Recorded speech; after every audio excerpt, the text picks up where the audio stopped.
સુરતમાં નાયબ મુખ્યમંત્રી હર્ષ સંઘવીનો કાર્યક્રમ સુરતમાં યોજાયો। નાયબ મુખ્યમંત્રી હર્ષ સંઘવીનો કાર્યક્રમ તેઓ સંબોધન કરી રહ્યા છે।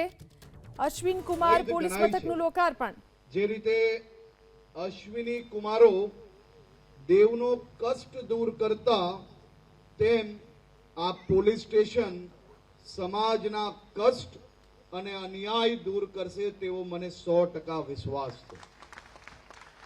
એટલું જ નહીં, લોકવાયકા મુજબ આ દાનવીર કર્ણની ભૂમિ છે। ભગવાન શ્રી કૃષ્ણ અને પાંડવોએ કર્ણના અંતિમ સંસ્કાર આ પવિત્ર તાપી કિનારે કર્યા હતા। અહીં સાક્ષી રૂપે ઉભેલા 3 પાનનો વડ આજે પણ આપને સૌને ત્યાગ અને સેવાના આદર્શ રૂપે આ વડ આપને સંસ્કાર આપી રહ્યો છે। આવા પવિત્ર વાતાવરણમાં જ્યાં બારી ખોલો તો સૂર્યપુત્રી તાપીના દર્શન થાય, ત્યાં કામ કરનાર દરેક પોલીસ કર્મના હૃદયમાં પણ સેવાનો ભાવ જાગશે તેવો મને 100% વિશ્વાસ છે। સૂર્યપુત્રી તાપીના નદી કિનારે આ અશ્વિની કુમાર પોલીસ સ્ટેશનનું નિર્માણ એ સામાન્ય રીતે આપણા સૌના મનમાં એક જ કલ્પના હોય કે જો સરકારી કામકાજ ચાલુ થાય તો એને વર્ષો લાગે પૂર્ણ થતા, પરંતુ સુરત પોલીસ અને સુરત શહેરના નાગરિકોએ સાથે મળીને આજે એક નવો ઇતિહાસ બનાવ્યો છે। દેશનું અતિ સુંદર, સૌથી સુંદર હું તો કહું, અને ઐતિહાસિક ભૂમિ પર, ત્યાગ અને સમર્પણની ભૂમિ પર તાપી નદીના કિનારે આ પોલીસ સ્ટેશન એ માત્ર 2.5 મહિનાની અંદર તૈયાર કરવામાં આવ્યું। 2.5 મહિનામાં તૈયાર કરાયેલું આ પોલીસ સ્ટેશન એ આધુનિક પણ છે અને બધા જ અમારા પોલીસ કર્મચારી અને અધિકારીઓ માટે સારી રીતે કામ કરી શકે તે માટે વ્યવસ્થિતપણે અહીંયા તૈયારીઓ બી કરવામાં આવી છે। આ પોલીસ સ્ટેશન જોઈને પહેલી નજરે આપણે એવું લાગશે કે આજુબાજુના વિસ્તારમાં પકડાયેલા આરોપી બી કહેશે કે અશ્વિની કુમાર પોલીસ સ્ટેશન લઈ જાઓ, પરંતુ અશ્વિની કુમાર 2 વિષય માટે ફેમસ છે। એટલે આરોપીએ ધ્યાનમાં રાખવું કે અશ્વિની કુમાર પોલીસ સ્ટેશનની આજુબાજુમાં કયો વિસ્તાર આવે છે એ બી સૌ લોકોએ ધ્યાનમાં રાખવું। આરોપીઓને ખાસ કરીને તેમની તપાસ થઈ શકે, ગુનેગારોને ગુનાની જોડે જોડાયેલા અનેક ટેકનિકલ વિષય હોય, બીજા વિષયો હોય, તેની તપાસ સારી રીતે થઈ શકે તેવી બી વ્યવસ્થાઓ અહીંયા કરવામાં આવી છે। અને સાથે સાથે હવે જે ટેકનોલોજીનો જમાનો છે, ટેકનોલોજીને બી જોડવામાં આવી છે। અને હું મારા સુરત શહેરના ખાસ કરીને સૌ નાગરિકોને અને ખાસ કરીને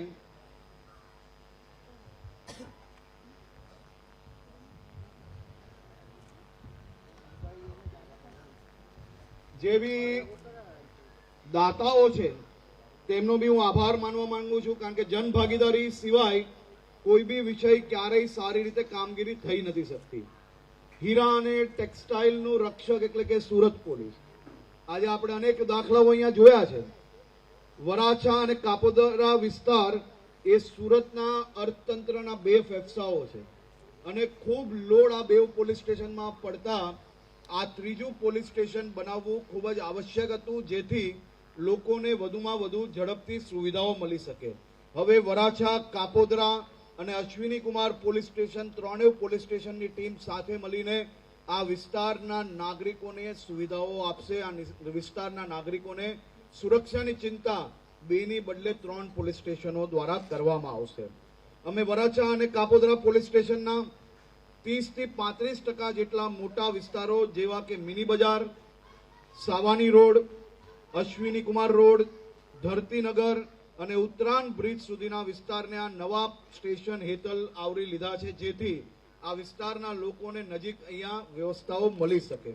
આનાથી હીરા અને રોકડની હેરફેર કરતા વેપારીઓને હવે ઘર આંગણે સુરક્ષા મળશે અને ગુનેગારીની સામે ખૂબ મોટી બ્રેક લાગશે.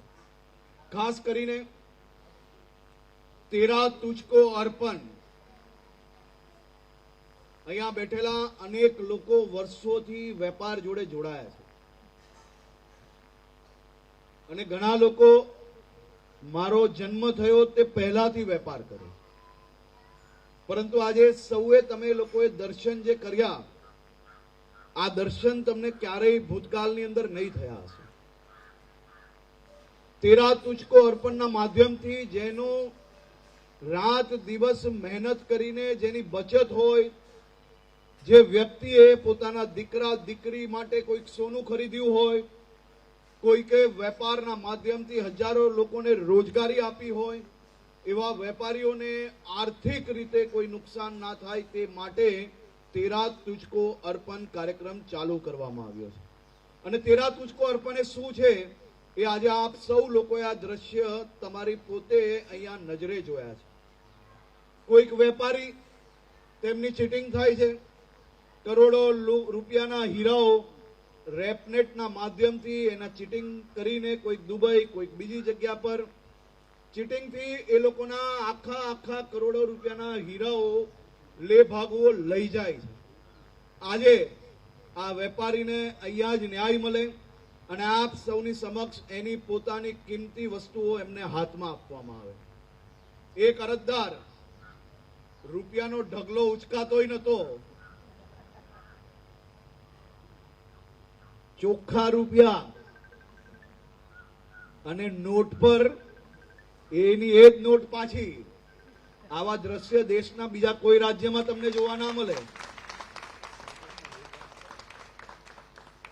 નાની મોટી ભૂલ પોલીસથી થતી હશે, પરંતુ હું એટલું ગેરંટી આપું કે મોટા મોટી જેટલું ગુજરાતની અંદર સામાન્ય નાગરિકોની સેવામાં પોલીસ જે કામગીરી કરે છે, એ દ્રશ્યો બી તમને કોઈ બીજા રાજ્યની અંદર જોવા નહીં મળે. આ તમે મને કહો કે 51 લાખ રૂપિયાનું આ બોક્સ, એની ને એની નોટ, જો નોટના નંબરો એમની પાસે હશે તો એને અંદાજો આવી જશે. ક્યારેય કોઈ બીજા રાજ્યની અંદર આવું તમે દ્રશ્ય જોયું છે? કોઈ સાંભળ્યું બી છે ખરી? જરા જોરથી બોલો તો ખબર પડે બધાને. તો આપણી સુરત પોલીસને અભિનંદન આપવા પડે કે ના આપવા પડે?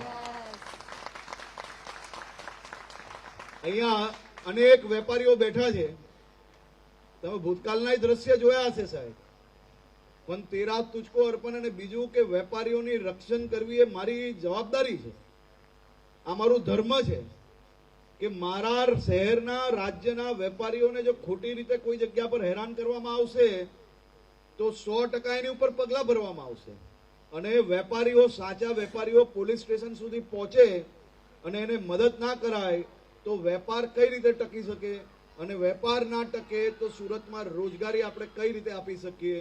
એટલે વેપારીઓ માટે રક્ષણ આપવું એ સૌથી મોટી જવાબદારી છે, જે વેપારીઓના લીધે આજે લાખો લોકોના ઘર ચાલે છે, એમના સપના સાકાર થઈ રહ્યા છે. એવા તમામ વેપારીઓને રક્ષણ આપવા માટે સુરત પોલીસ સજ્જ છે અને તમે કોઈ પ્રકારની ચિંતા ના કરો. આપણે ગુજરાતમાં હમણાં ટેક્સટાઇલ માર્કેટમાં તમારા મિત્રો હોય તો એમને પૂછજો કે બદલાવ કેવો હોઈ શકે. હવે વેસ્ટ બેંગાલ હોય કે જમ્મુ કાશ્મીર હોય, વેપારીઓ સુરતથી માલ ચીટિંગ કરી જાય. ચેકની વાત હોય તો ચેકના નામે મેં બધા જ પોલીસ સ્ટેશનોમાં કીધું છે કે ચેકના નામે બધાને કોર્ટના ચક્કર ખવડાવ્યા વગર લોકોને મદદ થતી હોય તો એક નોટિસ મોકલજો. અને જમ્મુ કાશ્મીર, કલકત્તા જેવી જગ્યા પરથી બી જે વેપારીઓ એમ લાગતું હોય કે આટલા દૂરથી આ વેપારી ક્યાં અહીંયા ઉઘરાણી કરવા આવશે, એક નોટિસ જાય છે ને સાહેબ એટલે ફોન ઉચકતા થઈ જાય છે. એવી પરિસ્થિતિ આપણે ઊભી કરી છે. હજી સમય લાગશે, આ રાતોરાત નથી થતું. કોઈક જગ્યા પર કોઈક હેરાન બી થતો હોય અરજદાર તો એ જરૂરથી અમારી પાસે આવી શકે છે, પોલીસ કમિશનર સુધી જઈ શકે છે, ઉચ્ચ અધિકારીઓ જોડે જઈ શકે છે. કારણ કે આપણે આ માહોલ બનાવવાનો છે. આપણે મેન્યુફેક્ચરિંગ શહેર અને રાજ્ય છે. જે શહેરમાં રાજ્યોમાં મેન્યુફેક્ચરિંગ થતું હોય ત્યાં વધારેમાં વધારે માલ બહાર ધીરવો પડતો હોય, પણ બહારના રાજ્યોના લોકોને એવું લાગતું હોય કે અહીંયાથી માલ લઈ આવ્યા ને હવે ફોન નહીં ઉચકીએ તો શું ફરક પડશે. ફરક તો પડવો જ જોઈએ કે નહીં ભાઈ? અને એવો ફરક પાડવા માટે તો તમે મને અહીંયાથી ગાંધીનગર મોકલ્યો છે ને, જો એવો ફરક ના પડે તો ચાલે ખરી? અને એ કામ તો કડકાઈથી જ થવું જોઈએ. ઘણીવાર લોકો એમ કે મારે તો રૂપિયા આપવાના છે, પણ બહારના રાજ્યથી અમારા મિત્રો ફોન કરે પછી कि मेरे राज्य से चेक के केस में पुलिस आ गई, तो मैं कीधु मेरे राज्य के लोगों को परेशान करोगे तो यही होगा, इसमें कोई छूटछाट नहीं मिलेगी. चाले खरी भाई? હવે એને ચેકના વર્ષો તક ધક્કા ખવડાવવા કે એને ન્યાય અપાવવા માટે થોડી ઘણી મહેનત કરવી. હવે આવી મહેનત કરવા માટે મારે તો કડક થવું જ પડે, અને એ કડક થવામાં ઘણા લોકોને પેટમાં દુખતું હોય તો ભલે દુખતું, પરંતુ આપણે તો કામ આ જ રીતે કરવાના ભાઈ. લોકોને ન્યાય આપવા માટે તમારે ઘણીવાર કુંડાલામાંથી પગ બહાર મૂકવો પડતો હોય, અને એ પગ જ્યારે તમે બહાર મૂકો ત્યારે મોટા ભાગના લોકોને ગમતું નથી હોતું, પણ એક કુંડાલાની બહાર પગ ના મૂકે તો લોકોને ન્યાય નથી અપાવી શકતું. તે માટે આપણી સુરત પોલીસ આ રીતે કડકાઈથી કામ કરે છે. આ 3 જ દાખલા તમને અહીંયાના દેખાયા છે, પણ વરાછા કતારગામના મળીને આ તો બહુ મોટા મોટા કેસ અહીંયા દેખાયા, પરંતુ હજારો મોબાઈલ ફોન પાછું અપાવવા વાળું એક જ રાજ્ય છે, ગુજરાત પોલીસ છે. આ એક વર્ષમાં 35,000થી વધારે મોબાઈલો લોકોને તેરા તુજકો અર્પણના માધ્યમથી પાછા અપાયા. અહીંયા જે લોકો વિદેશ જતા હોય ને, અહીંયાથી અનેક લોકો એવા છે, મને ખબર છે, વર્ષે અનેકવાર વિદેશ જાય છે. તમે જેને વિકસિત દેશો માનો છો, એવા વિકસિત દેશમાં પાસપોર્ટ ચોરાઈ જાય ને તો એની ફરિયાદ લેવા માટે મહિનાઓ લાગી જતા હોય, એ પ્રકારની પરિસ્થિતિ વિકસિત દેશોમાં જોઈ. મોબાઈલ ફોન અને $1000-2000 તમારા ખોવાઈ જાય તો ફરિયાદ લેતા જ નથી, પરંતુ આપણી ગુજરાત પોલીસે ઓનલાઈન પોર્ટલના માધ્યમથી મોબાઈલ ફોનોની બી ફરિયાદ લે છે. લોકો એને સમજતા નથી ને આ હજારો ફોનો ખોવાઈને ચોરાઈને એને લોકો સિરિયસ ક્રાઇમમાં માને છે. પરંતુ જો આ મોબાઈલ ફોન બી લોકોના પાછા અપાવવા માટે આપણે ફરિયાદ નહીં લઈએ તો લોકોને ન્યાય કેવી રીતે મળશે?